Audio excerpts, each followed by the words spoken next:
Dan kembali masih bersama Zahira di sini.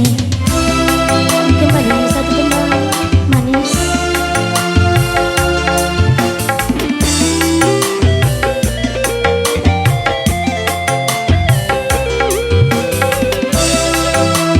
Dan tangan sini.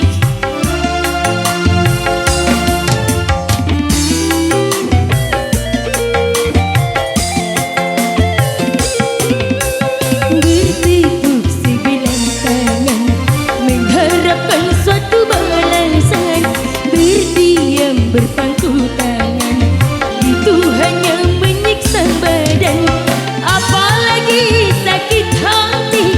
Jangan pendam di dalam dada, sebaiknya kau nyatakan agar nanti tiada kecewa.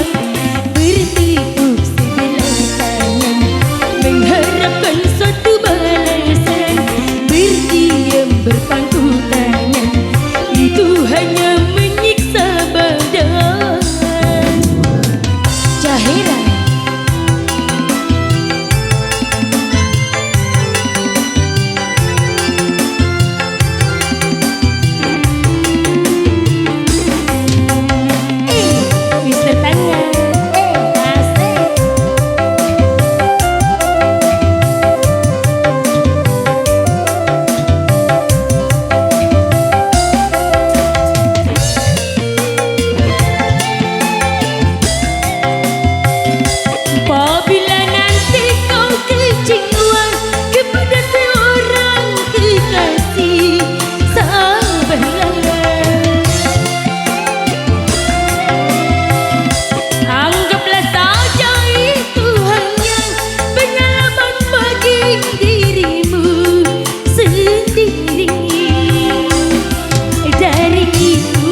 berpangku tangan itu hanya menyiksa badan.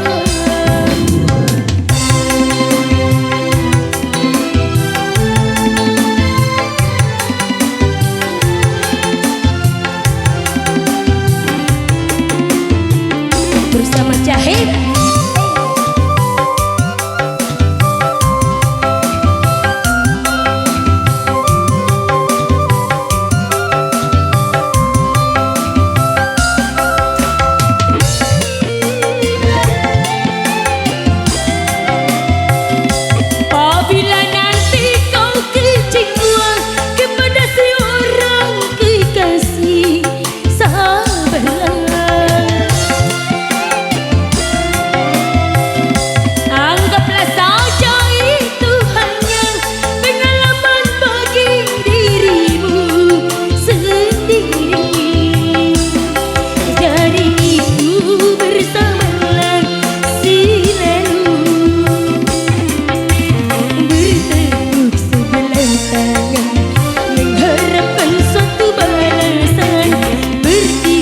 Berpangku tangan itu hanya menyiksa badan, apalagi sakit hati.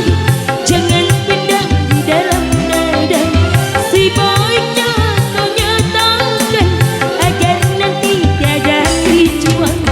Bertepuk sebelah tangan mengharapkan suatu balasan, berdiam berpangku tangan itu hanya